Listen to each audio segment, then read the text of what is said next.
All right, y'all. Before we dive in, a quick heads up. This show is raw, real, and definitely not rated PG. We're talking about adult themes, sexual content, and the kind of stuff you probably don't want blasting through your speakers at work or around your kids. So grab some headphones, pour your drink of choice, and get comfy. Oh, and just so we're clear, we are not licensed therapists, counselors, or sex coaches. Sex coaches, Sex coaches. not sex couches. We're just a couple of people sharing our lives experiences and sexy adventures and ethical non-monogamy. So with that, pull up a chair and enjoy the show. Hello, and welcome to another episode of Beyond Monogamy. I'm Adam. And I'm Pris. And today we've actually got a very special guest. You may not actually recognize him, but you may recognize the company that he works for. Our guest today is Paul Keable. He is the Chief Strategy Officer of Ashley Madison. And yeah, that Ashley Madison. I think you know who I'm talking about. Now, before we dive in, let's be super clear. We don't condone cheating or shady, unethical behavior. That's not what we're about. And that's not what the lifestyle's about either. Exactly. What we do love, though, is how a platform like Ashley Madison actually gives people who aren't monogamous a discreet and safe way to connect and explore on their own terms. That's right. And Paul's been leading the charge and shifting on how people think about intimacy, desire, and alternative relationship styles. He's got insight into how society views non-monogamy, how tech is changing the way people connect, and where the whole conversation is heading in the future. So buckle up because this is going to be a fun one. Paul, welcome to Beyond Monogamy.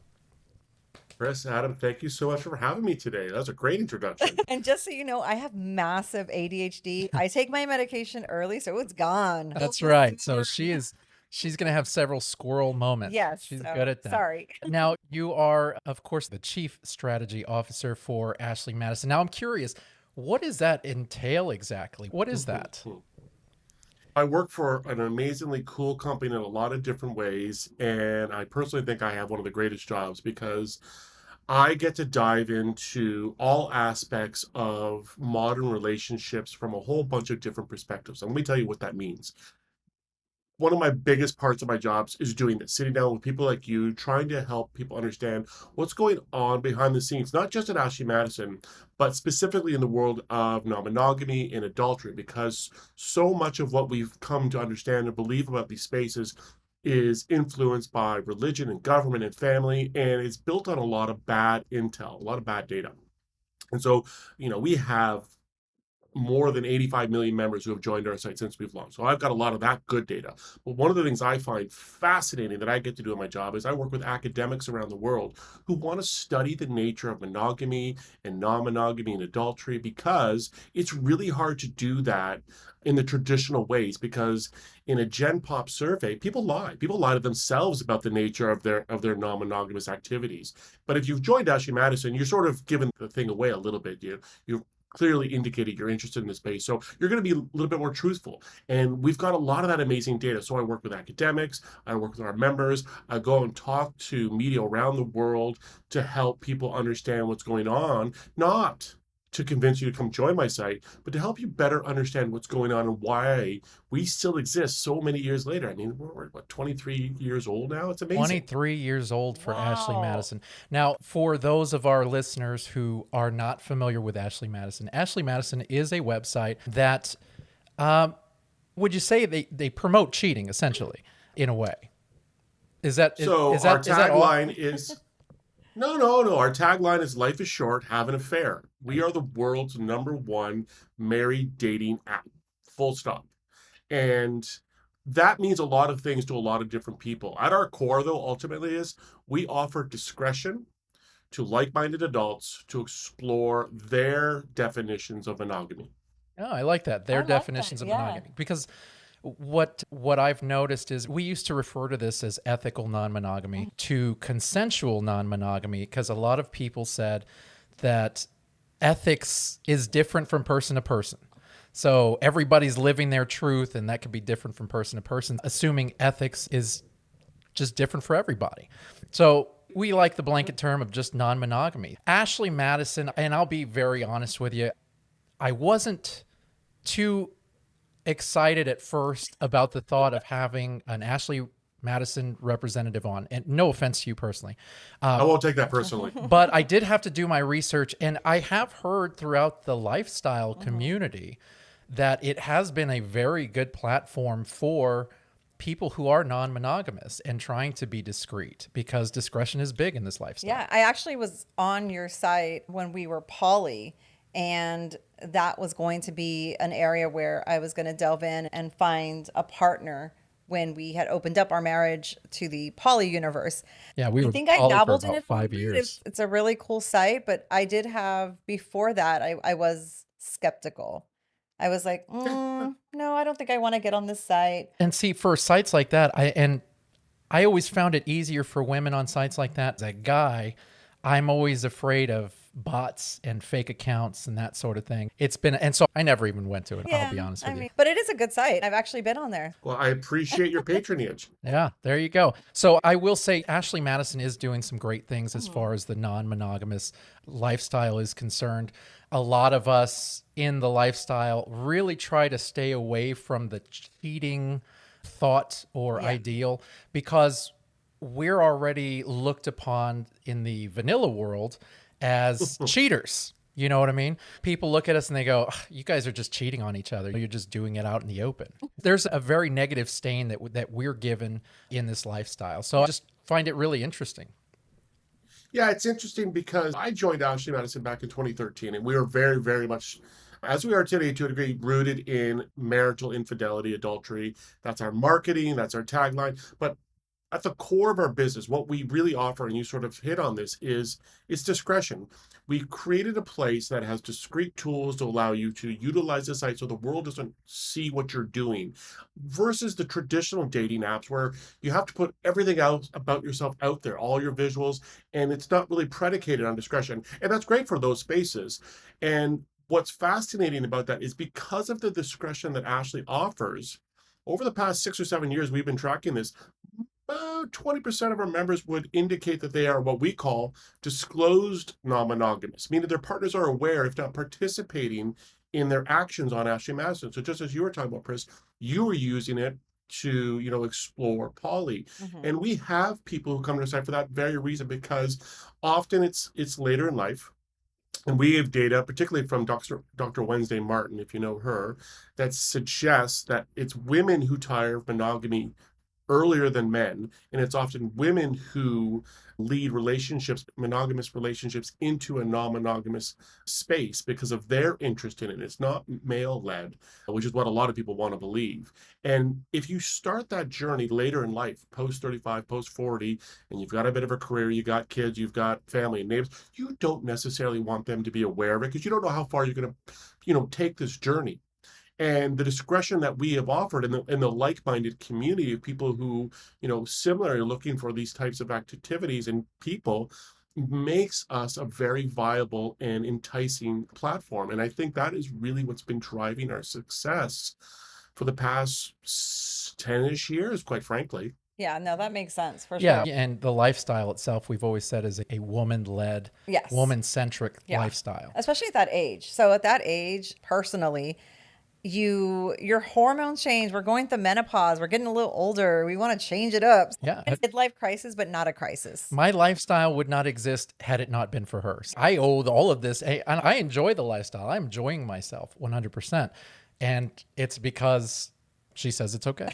So I have no problem saying What's it. really amazing also was within that space, it's a very self-regulating community. And what I mean by that, if a man thinks that he can convince, cajole, or worse, force his female partner to join him in this space under pressure or duress, the community's going to figure that out real quickly. Oh, yeah. And you're just not going to have any partners to play with, simply because they'll pick up on that vibe. It's one of the most authentic and honest group of people when it comes to relationships and meeting new partners, because of the requirements of being open to yourself first and foremost, and then to your primary partner, because otherwise it all falls apart. Because one of the myths that people don't get is jealousy and those feelings still exist within the lifestyle or a polyamorous Yes. relationship, but they utilize their communication tools to ensure, or at least attempt to, push those to the side or deal with them in a really mature and open way. And it's interesting enough when people ask me all the time, like, how do you avoid your spouse getting on Ashley Madison? I'm like, it's not that complicated, quite frankly, from a cheating perspective, that is.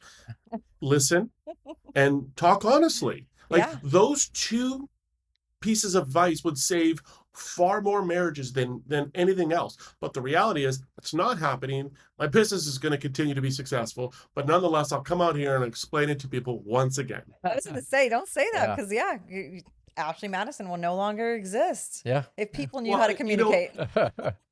I was having this conversation with someone recently about why is it my partner will go and confess their interest in often an intimate space to a stranger, but not to me. And I said, it's actually pretty simple, the reason why.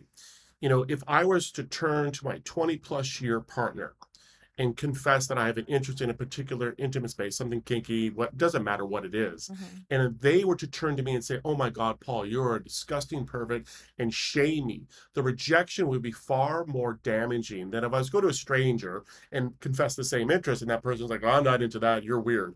I don't care what that person says, so it doesn't hurt me as much. Yeah. That is why so much of this communication doesn't happen within primary relationships, and people go exploring elsewhere because they don't feel safe enough to express that to their partner. So if you're wondering if your partner's interested in different spaces, you've got to create an environment, not only that where you believe it's safe for them to confess to you or communicate with you, but you need to express it in a way that it's really clear to them that regardless of what it is they're interested in, you're not going to judge them. You may not necessarily agree to do it, and that's okay, but you're not going to point fingers and shame them. Yeah. No, For that's very sure. true. For That's sure. I very love true. that. On a really quick, on a personal side, you're monogamous, right? That's what I Yeah, read. I'm I a was like, yeah. traditional, modern, romantic, monogamous person. Okay. Okay. So that's not what drew you to Ashley Madison. It was just something else. Like, No, not at all. I mean, I am separated now, yeah. but I was in a 20+ year, beautiful monogamous relationship and never had any of these types of issues. We're on to different chapters in our lives, and we've had a lot of great learnings from that, a lot of great learnings from my job. But no, yeah, I'm still a traditional romantic Yeah. monogamist. So you never dabble in there just because now you're single. You don't ever get on there and be like, I could find somebody here. I think convincing a single person to just want to spend time with me is a hard enough gambit, quite frankly. Totally understand. Yeah. And that's why I have lots of atoms. There's There only you go. there's only Perfect. one Adam. Let me tell you that. Do friends and family ever raise an eyebrow when they hear where you work? Like, how do you usually explain it to people who don't get it? Oh, it's funny. I've never had to be worried about that. My friends all, love the job that I have because they're always fascinated in hearing about it. Some of my golf friends' wives may not enjoy it quite as much as they do. Yeah, I'm sure. But no, I've never, had a negative interaction in my social life because of my job. Quite frankly, what I find interesting when I go to parties or events of some nature and, suddenly somebody discovers that I'm that guy, they'll sidle up to me at the bar and they're like, "Oh, do you really work for Ashley Madison?" I'm like, "Yeah, I do." And is it real? Does it work? And I'm like, "Yeah, it does." And people are curious. Of People want to course. know, what's happening behind the scenes. Like, why does a married mother of two join Ashley Madison? That doesn't make sense to so many people. And I'm like, well, buckle up. I can tell you the answer to that question, and it's probably not what you think it is. Well, It's very true. I figured that there's a post Ashley Madison Paul and a pre Ashley Madison Paul.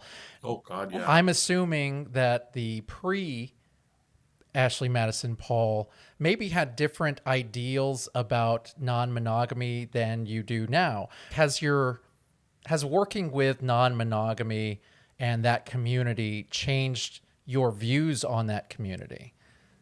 Hugely. Like everything that I've got to understand about not just non-monogamy, but relationships, period, have fundamentally changed because I've such a deeper understanding, both through the academic work that I've done, but most importantly, through the conversations I've had with the hundreds, if not thousands of my members that I've spoken to over the years, hearing their stories, hearing what they came looking for, what drove them to our site, and what they got out of it. And the range of stories is so wild to me. And I swear every other week I'll say, I've heard it all. There's nothing new. And my team will come to me, Paul, we got a new member. You're gonna want to hear this story. And I'm like, holy moly, that's a new one. And it ranges from the salacious for sure to the deeply heartwarming to the deeply heartbreaking and everything in between. And I think that anecdotal, real life experience that comes through the members is, if anything, throws the judgment that people have about people who join Ashley Madison away, or should, because it's so nuanced. Yeah. It's so much more than what you think it is, even when, it is a strictly adulterous type activity. There's so much more to that. And I wish people would have understanding, because if you did, more than likely, quite frankly, my business probably wouldn't need to be around, because you would talk about it in a better way. But like I've said, and I'll continue to say, I don't think that's changing anytime soon. Yeah. So Yeah. I think I got a job for a little bit longer. I think so. Yeah. Yeah. So, like, you've talked to a lot of people. What's the biggest surprise that you've learned about people through working with Ashley Madison? So one of the studies that I found most eye-opening was, we had a researcher come to us from the University of Missouri a few years back, Dr. Alicia Walker, and she was really interested in studying, why do women cheat versus why do men cheat? Mm. Because we're told very different stories, particularly from a Hollywood perspective. The man is always the executive with the super high libido, no morals, and he just wants to sleep with the hot intern in the office. Well, sure, that certainly happens, but that's not the be all and end all. And so she does this study, and it's unpaid for. So we're not guiding this. We let her free reign, as it were. And the results flip the script. 80% of the women who joined Ashley Madison were in sexless or orgasm-less marriages. They were seeking a pathway to maintain their primary relationship. The vast majority would tell them, I love my husband, I love my family, I want nothing to change. But at age 30, 40, 50, I'm not willing to live another 10, 15, 30 years in a unsatisfactory sex life. Yeah. And fellas, trust me when I tell you, this is a real thing. Oh, it is. And It is. It is. They're right there. And I can get into in a bit about why that is, because I think people need to understand, why is it, because so many guys will say, well, that's not my wife's problem, she's as happy as can be. And I got bad news for you guys, that's probably not true. But what was really eye-opening was the male side of the study. The majority of men were coming for emotional validation. They were not necessarily seeking out a physical act in and of itself. It often manifests in that way. And what I tell the women I speak to in my social circles, I'm like, remember to tell Bob that he looks really good in that shirt you like. And they're like, why? Because we're geared in Western culture, from a heterosexual relationship standpoint, to deliver aesthetic compliments to our female partners all the time. Oh, Pris, your hair looks really nice tonight. I like the way that dress looks on you, so on and so forth. That's normal. Men don't get those comments back regularly, because we're supposed to be stoic. We're supposed to be the man of the house. We're supposed to be the providers. But turns out we're very similar to women. We want that validation. We want to be wanted. We want to be desired. So men who feel they're not getting that in their primary relationship will show up on Ashley simply because that's what they're missing. They might still be getting sex at home, but they're not getting The fulfillment. feeling, that fulfillment, that emotion, the psychological piece. So everyone says, oh, women cheat because they're emotional and irrational. And that's misogyny. It's just not true. They want sex, but it turns out they want really good sex. And men want to be wanted. Yeah. And when you start to understand that, if you dive into, okay, let me really understand it, because so many people will like pshaw and say, you're crazy, that's not true. And I say, well, hold on, think about it from this perspective. In Western culture, particularly your country, I'm Canadian, sex education is abysmal, particularly when it comes to the female side of things. At best, we'll tell you how to have safe sex so you don't get pregnant and don't get an STD. Okay, that's good. It's a good start. I'm Gen X, so I'm a little bit older. My kids are getting a sex education that tells them about consent. Okay, great. Having communication, agreeing to what's cool and not cool within the bedrooms. But what we never tell kids when they're learning about sex, particularly women, is what's good sex? How do you have good sex? How does your body work? We're basically leaving women to figure it out. And the downside is that it's often then at that stage of life, male led, and they're getting their education, unfortunately, from pornography, which great form of entertainment, not a sex education tool. And women don't discover often their sexual, happy spot, as it were, often until their 30s, if not 40s. And then suddenly these conversations do start coming out and men get all freaked out. Oh my God, I've been on a stud for the past 20 years in this relationship. And now you're saying I'm not good. And she's like, actually, no, you never were. But it's not really your fault. So let's just talk about it. I'm not blaming you, but men's ego gets in the way, so on and so forth. So that is my belief, one of the biggest root causes to why so many marriages do end up having infidelity show up in them, because we at the beginning of time, beginning of our sexual journeys, we're not given any good instruction as to how to do it. We're left to our own devices. And quite frankly, there's nothing else in our lives that we do that with. We go to driver's lessons, we go to cooking school, we go to school to learn all these other different subjects, but no one's teaching us how to have good sex. That is so true. Yeah. Well, there's workshops, but they cost. They do cost, yeah. I used to cheat with my first husband. Adam is number 3. So I Yeah. did do a lot of cheating. I was with him when I was like really young, and we both just cheated on each other. And I will tell you that definitely the sex was better with the person I was cheating with than the one I was married to. And I tried to explain that, but he was just one of those machismos that just was like, you can't use a toy. It has to be me. And so a lot of faking went into that. So And that's a great example. I yeah. think the stat is less than 20% of women will achieve orgasm from penis and vagina sex. Yeah. And men, trust me when I tell you this, toys are not your competition. They are your best friends. Why do you want to work so damn hard to not get a good result? Thank you. And you know what's, Paul? Like, I will tell you that statistic. I literally just mentioned that on our last show. did, It's actually 18%. It's 18%. Yeah. and that's just anatomy. That's not about skill set. That's not about your size or all the other, things men are freaked out about. Guys, trust me when I tell you, for whatever reason, our anatomies weren't built right for penis and vagina sex for the women. They still enjoy it, but they're not going to get an orgasm. So you got to look at it a different way. And the other part of it is, like I said before, if the woman doesn't know, which is quite possible if you're really young, because you haven't had experience, you haven't explored, you haven't been taught, then you got to get vulnerable. You got to open up the conversation. And yes, you can use pornography as a tool then to say, what do you think about that? What do you think about that? But you got to talk about it. Just don't flip her upside down and do some crazy thing on her without her knowing, because trust me, that's going to go really poorly too for you. Yes, that is so true. Now, Paul, I've been looking forward to asking this question for a little bit, because this is a fun This is question. a fun question. Now, Okay, good. If you had to describe your job at a cocktail party without using the words cheating or affairs, how would you put it? Wow. Putting me on the spot. Oh, yeah. Hey, man, you've been on a lot of podcasts, and this is one question you have not been asked.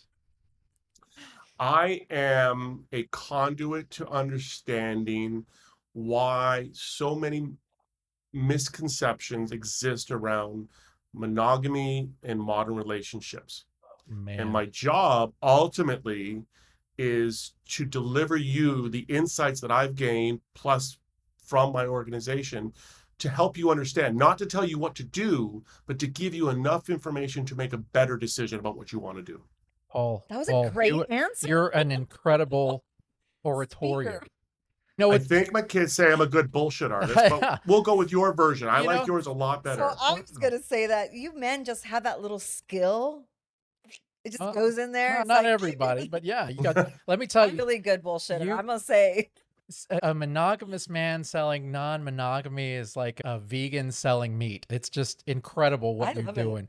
But there's a Yeah, but I think to that point though, I actually don't believe that I'm selling non-monogamy. And I know that's a bit of a semantical argument, but I'm not trying to convince you that non-monogamy is better. I think monogamy is beautiful. Obviously, that's my pathway, Sure. but I also think non-monogamy is equally beautiful. It's not about which one's right or wrong. What I don't believe is that monogamy should be the default. I don't believe we should just arbitrarily fall into that trap or into that space without questioning, why am I here? The Sure. whole idea of the white picket fence and happily ever after is beautiful and works for so many people, but it doesn't work for a lot of people. Why? And then also, why does non-monogamy, why is it growing? Why is there such an increased level of interest? And I know the media and the government, and particularly religions, will tell you it's just because they're a bunch of unethical, horny people who just want to have sex all the time. And I'm like, Heathens. I don't think that's the case. It's not the case. It's not the case by any stretch of the imagination. It's people who have just decided I'm more comfortable with this. It gives me the options in the way that I want. And it also reflects on one of the weaknesses of monogamy. We are now in a world where we ask, if you're in a monogamous relationship, for my partner to be my best friend, my lover, my financial partner, often my co-parent, my social partner, my travel partner, my this and that. You are everything to me. And dear God, I'm a lot by myself. To be all that for me, that's a huge burden for one person to take on. Oh, For that's very sure. true. For Yeah. sure. So, how does Ashley Madison protect discretion and privacy in ways traditional Ooh. dating apps don't? Yeah, that's a great question. So number one, you log into most traditional dating apps and it's an aesthetic-based app. I don't care which widget or feature you have on there. People are aesthetically based for the most part. So I'm looking, is she pretty? And if she's looking at me, he's like, is he moderately acceptable? And I understand that. Most of the profiles in Ashley Madison will not have a face picture on their profile because a lot of them are there cheating. So of course they're not going to do that. So number one, you're going to be reading more than you're going to be looking. But there are pictures because it's ultimately we can't move off the fact that I need to be physically attracted to you at some point. So most of our members put their pictures in their private lockers. And so for sake of argument, if Pris and I had met on the site and we were communicating, I would send her a key to my private locker that she could see my more intimate photos, particularly my face. And if she said, like, listen, you are no good, that conversation ends, I can revoke that key. She can't screen cap my pictures, and she now no longer has any access to my folder. So that's one of the things. And obviously we have discrete billing so that Ashley Madison doesn't show up on your credit card bill. All those different functions you can hide. If you have an iPhone, you have stealth mode, so you can hide the app on your phone. So there's a variety of tools Wow. that allow it. But the biggest thing that really creates the sphere of discretion is the members themselves. It's the idea that we're all here looking for something that's not in our lives, or we want to bring it into our lives, but we don't want the rest of the world knowing. And it's really important for people to understand it's not based out of shame. It's more based out of it's none of your goddamn business who or how I date. And so what I do and who I do it with is none of your business unless I invite you into it. So it's invitation to my desire, not shame of my interests, that keeps this community going. Because listen, I'm sure you'll get into it. We've been through some ups and downs over the years. There's been a few Yes. things Oh, that have yeah. happened to us that aren't so great, apparently. Yes. Right. So in understanding that, it's the community that propels us forward in 10 plus years. That's what really drives it forward, because people hold the trust, because they're there for the same things. And so whether you're looking for a traditional affair, or you're looking to open up your relationship, or you're just exploring, a particular interest, a kink, people are there looking for the same things. And we've enabled that type of communication to happen in a really great way. Yeah. No, Yeah. y'all really have. Now, I will say that you've got access to a massive amount of user data and trends. What do the numbers tell us about the state of monogamy and non-monogamy in 2025? Well, I think one of the stats that I think people need to see is that disclosed non-monogamy. So whether that's open relationships, people in the lifestyles, polyamorous relationships. So if you're in a completely vanilla relationship and you have no clue about any of these terms, just understand that with under the umbrella of non-monogamy, there is a massive spectrum of ways to embrace it and live it. They're not all the same. They're very different for very different reasons. Like even polyamory has a whole umbrella of different styles within that. And one of the things I've learned is the massive increase of that particular space, the disclosed non-monogamous, the people who are saying monogamy doesn't work for us, for our relationship, but we love each other and we love each other so much we trust each other enough to open up this relationship and go on this incredible journey. And what people really have to understand is that yes, sex is a big part of it, but it's not the be all and end all. And when you get into this space, more often than not, the reason you continue in it is not because you get to some really cool, fun, intimate experiences, but you get to meet some really cool, interesting people on an intimate level. And I mean friends and conversations and a community that understands you, that doesn't judge you. And that is why people who join, whether it's the lifestyle or, open the relationship, the continuation of that is because of the people they meet, not because of the sex they're having, or very rarely is that the case, in my opinion.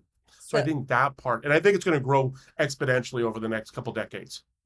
No, I can definitely see that. So it's not more of a hookup space. It's more, do you actually see Right. people like finding long-term relationships, meaningful Oh my God, connections? yeah. Yeah? I've Okay. had members who have come through the traditional route of having an adulterous affair, Hmm. and they realize that, you know what, my affair partner is my life mate. And so they both got divorced and then they got married, and that didn't work out because it turned out monogamy was the issue for them. And so then they both came back together in an open relationship on Ashley Madison. So I've had that story. So I've had multiple marriages. I've had people come and go. I'll tell you my favorite story though. And, Oh. and I tell this story quite a bit because I think she's just such an amazing person. Her name's Bobby Goldman. And I can tell you that because she's already publicly outed herself. She was a married woman. She was married to a tier A Hollywood producer. She had a number of her own businesses, so she was financially successful in her own right, but she lived this great, adventurous life. And then unfortunately, her husband passed away. She's in her 60s, I think. And her therapist turns to her and says, "Listen, Bobby, you're depressed. You need to get laid." And she's like, "Holy shit, you're right." So she signs up to a bunch of the traditional dating apps, and all the guys her age are looking for someone to make them a sandwich and fold their clothes. That's not what Bobby needs. So Bobby signs up to Ashley Madison, and she goes on this incredible journey. And at one point, I think she was dating up to 7 different married men. She meets some of their wives, and their wives are like, "Thank God you're around. I'm done with that part of my life, but I'm so happy he's still able to get it." And this is where I think, where I just love Bobby. She ends up writing an off-Broadway play called The Curvy Widow because that was her username on the platform. Oh my goodness, I've Uh, actually heard of that. I didn't know the story behind it though. That's the yeah. story behind The Curvy Widow. And I think it's beautiful Wow. because there's a woman like she was doing this into her 70s. And that's another thing that people have to get really comfortable with, that sex continues for a really long time. And so if you're having bad sex at 30, trust me, it's not going to get any better unless you have these conversations Amen. and Yep. open yourself. And you need to. And when you do, oh my dear God, it's just mind blowing. And people are like, "Really? Can it be any better?" I'm like, if you ask that question, you really need help. You might need to join. Yes, let's sign you up. I'm 47. Adam is younger than me. He's 43. 43. Yeah. And I will tell you that our sex has gotten better over the years. And it is because of the communication and telling him what I want and what I like. And so besides the other partners, it is fun to have sex with him. My So sex has always been great on my it end. is, yeah. Like, she's pretty much at the same level we started at. It's just always been great. Well, But I'm very easy.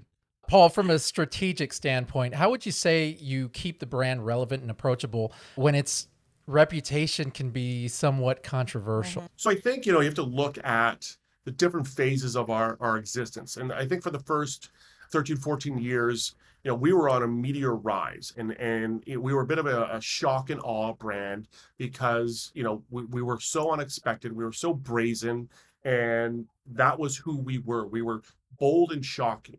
And we threw up crazy billboards, we put out crazy contests, we were sponsors on the Howard Stern show, and that was part of the culture, that was part of our rise.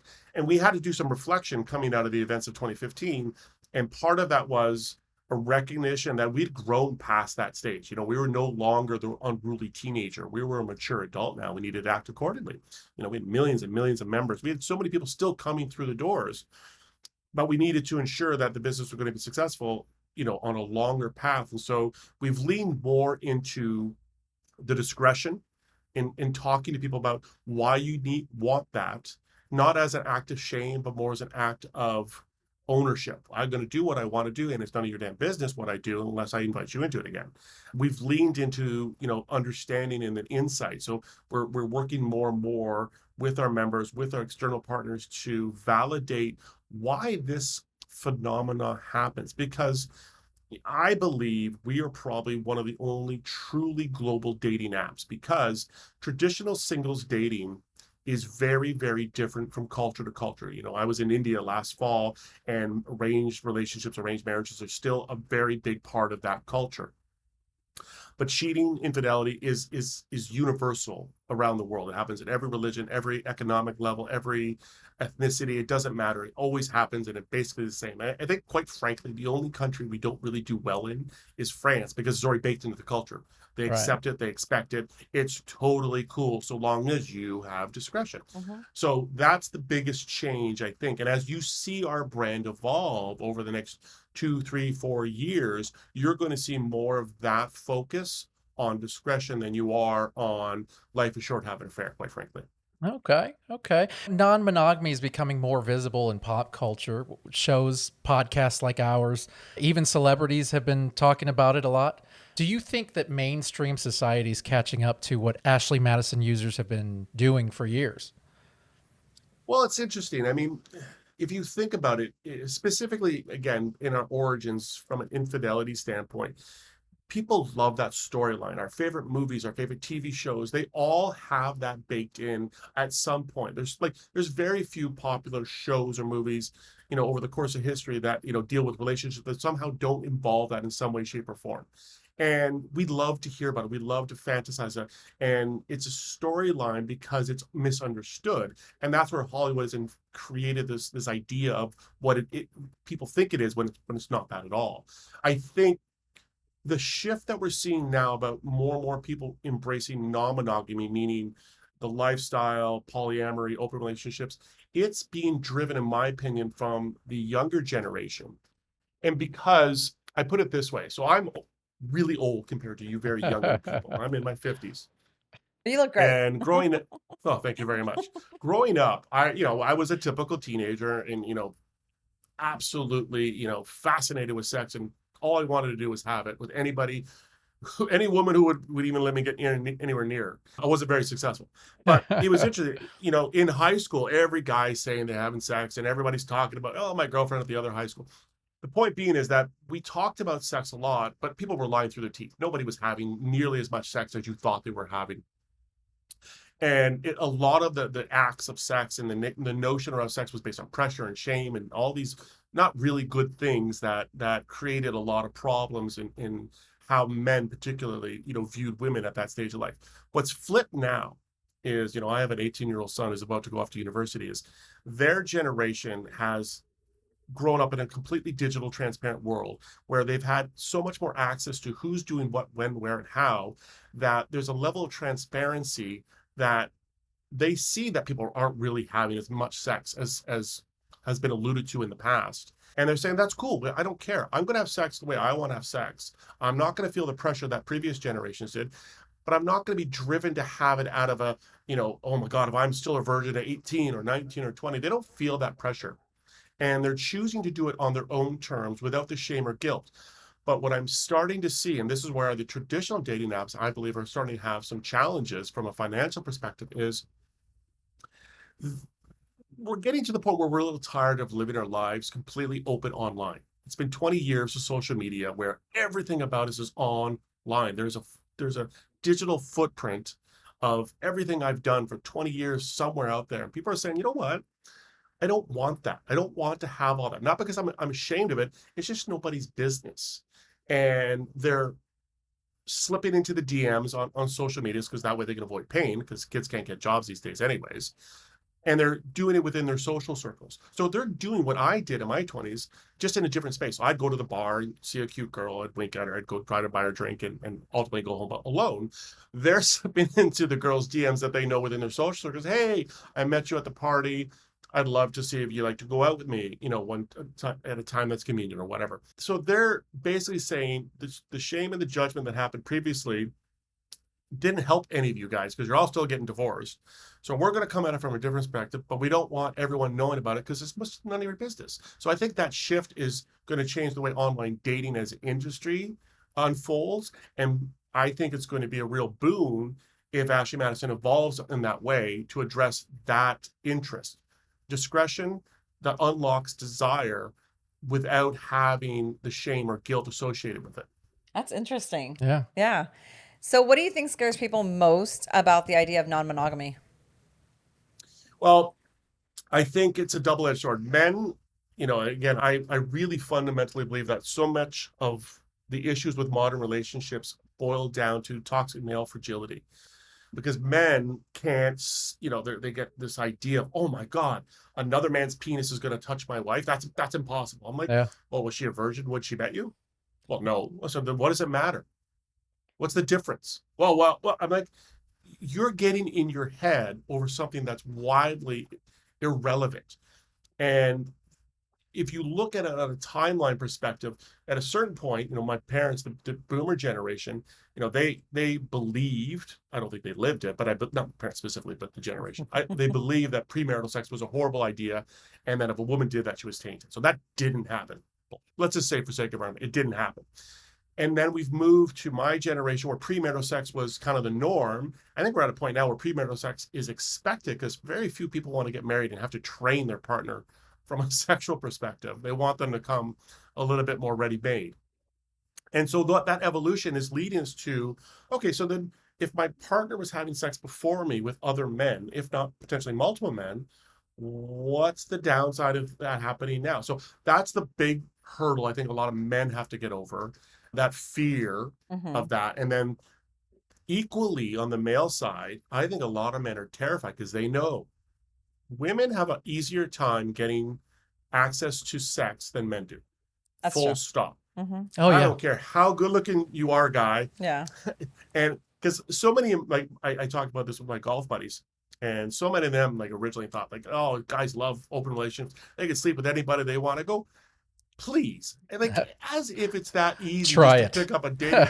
I'm like, get over yourself. It's not like that. Women are still discerning in the lifestyle. And so it's not just open your legs and they're just going to, drop trowel and go with you. You got to work at it. You got to create relationships and bonds and all that good stuff. For women, I think that the hurdle is the societal judgments that come. You're a whore, you're a slut. It's the Madonna whore complex thing thrown at them constantly. And they're afraid to go to their partner to say it because they don't want their partner judging them. And they're afraid to go into the community because then if they get caught or they get seen, and I'm like, you're only going to get caught by others who are there already. But again, that fear of the unknown is what's driving so many of those things. That's why it's great to have podcasts like yours to show that it is not that, dark, seedy thing that you think it is. And there's just really normal people exploring the boundaries of monogamy in a really great way.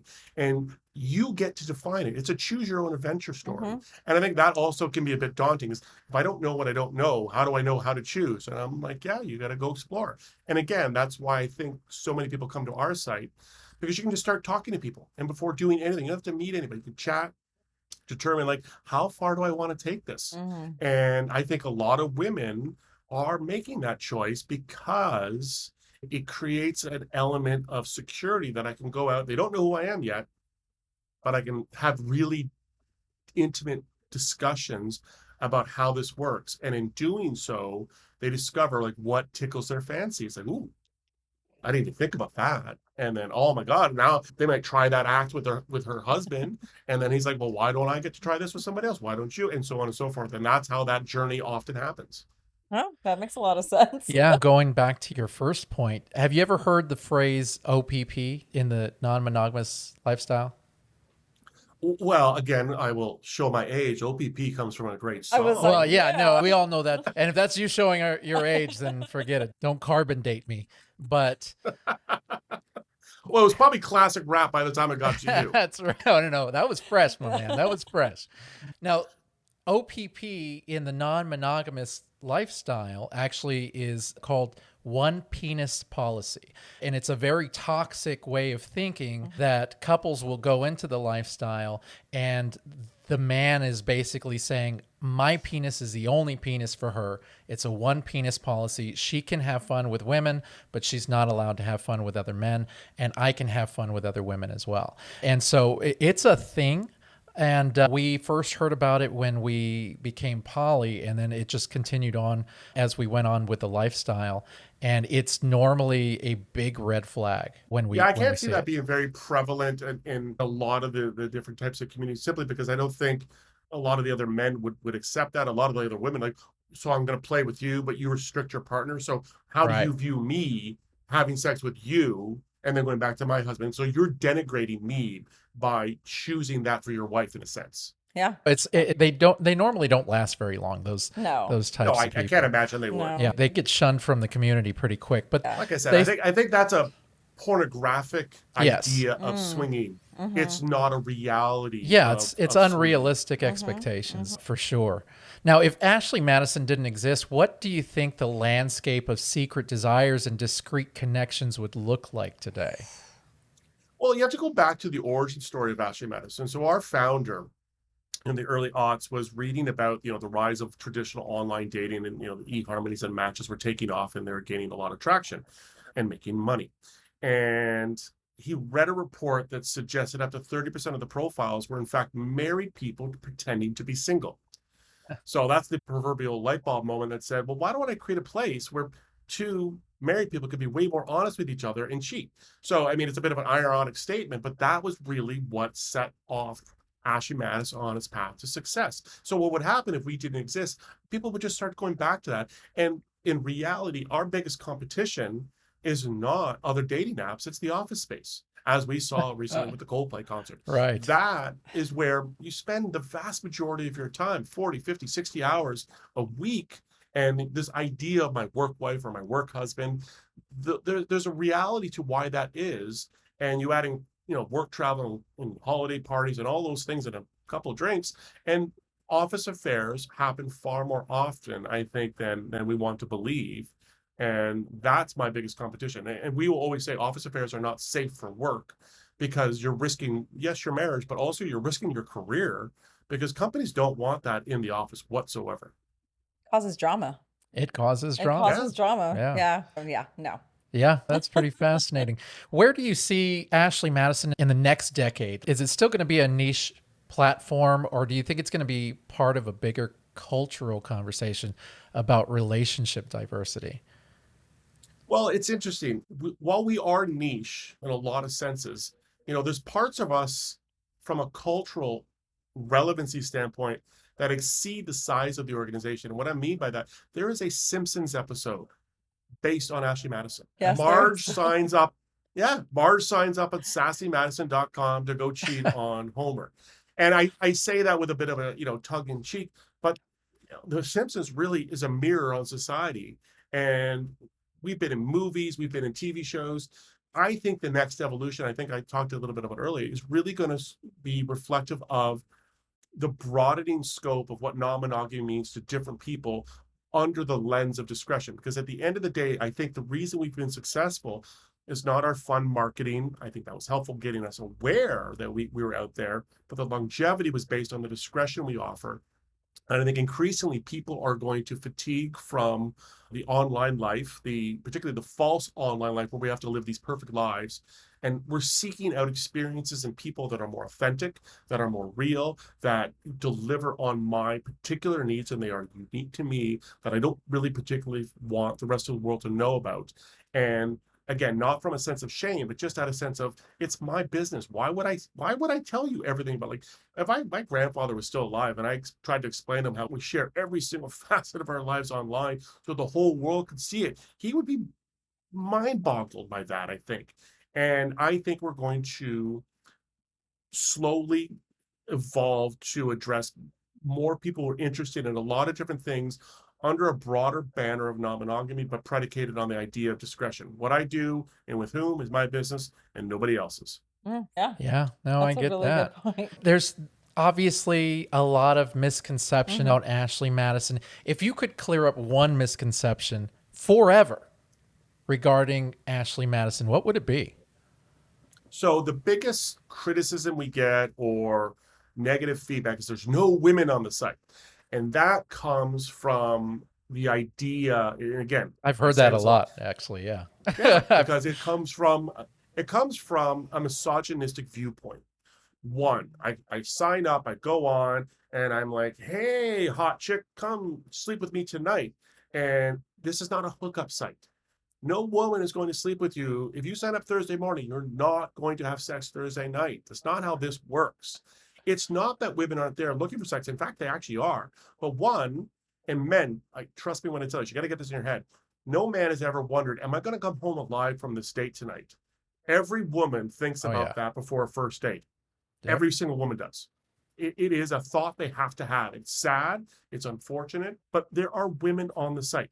But just like every other traditional dating site, you've got to have a conversation. You have to build a rapport. You have to build a connection. And then you have to determine, are they looking for the same thing? So even on a sexual level, is what you're looking for what she's looking for?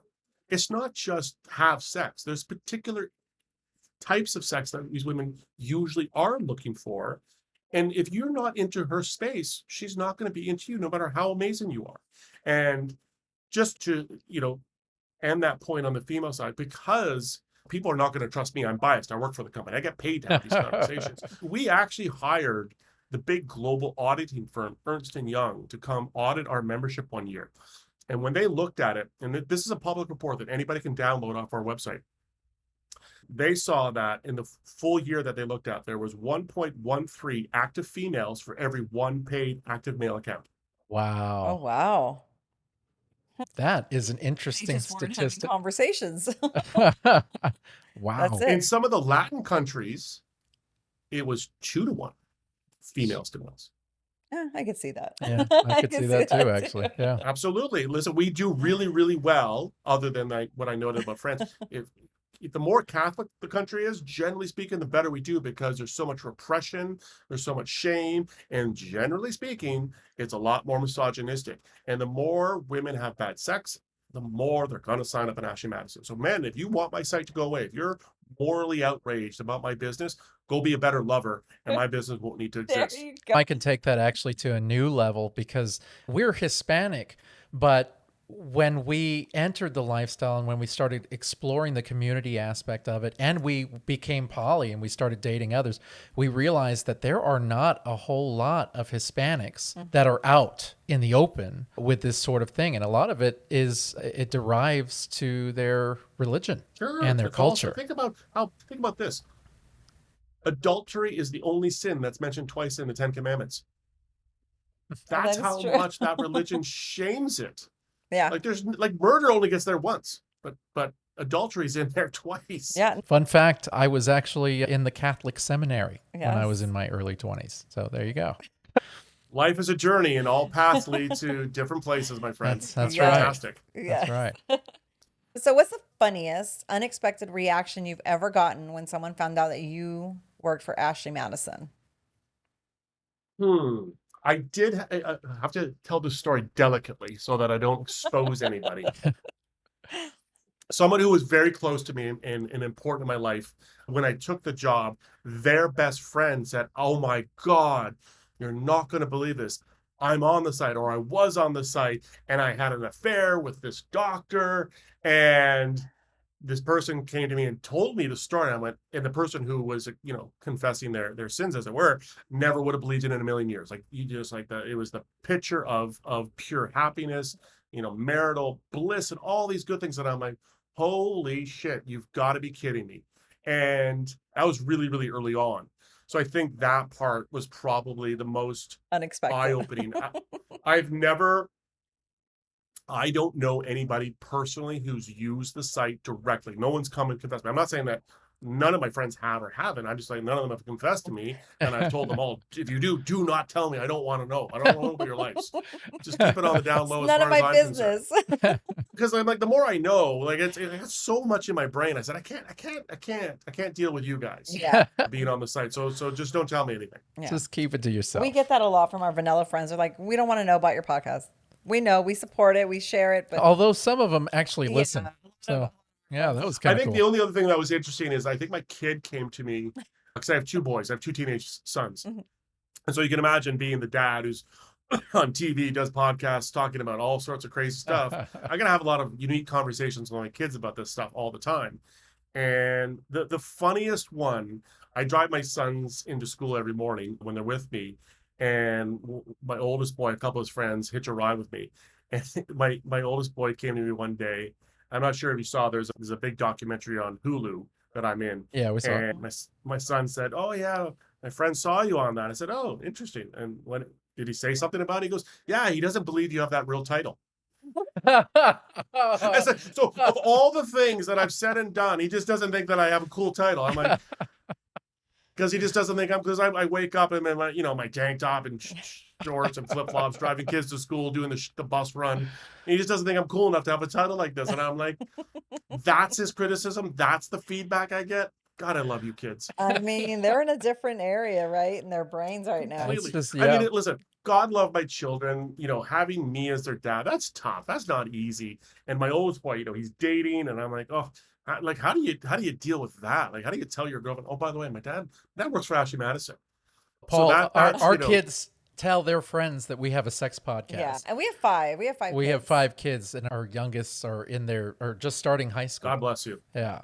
That's amazing. So they're aware of our lifestyle. The younger ones, the ones that are just in high school, they don't ask questions and they don't really want to know, but then they do every now and then go, "I want to listen to your podcast." I'm like, "No, you don't. No. You don't want to hear this." No, you don't.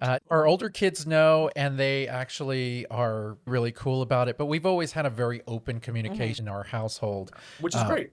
We remove all stigma from sex and that sort of thing. You should be able to talk to your family about some of the most innermost things that nobody's really We comfortable. talked about it. It's funny. I'm a father of 2 sons.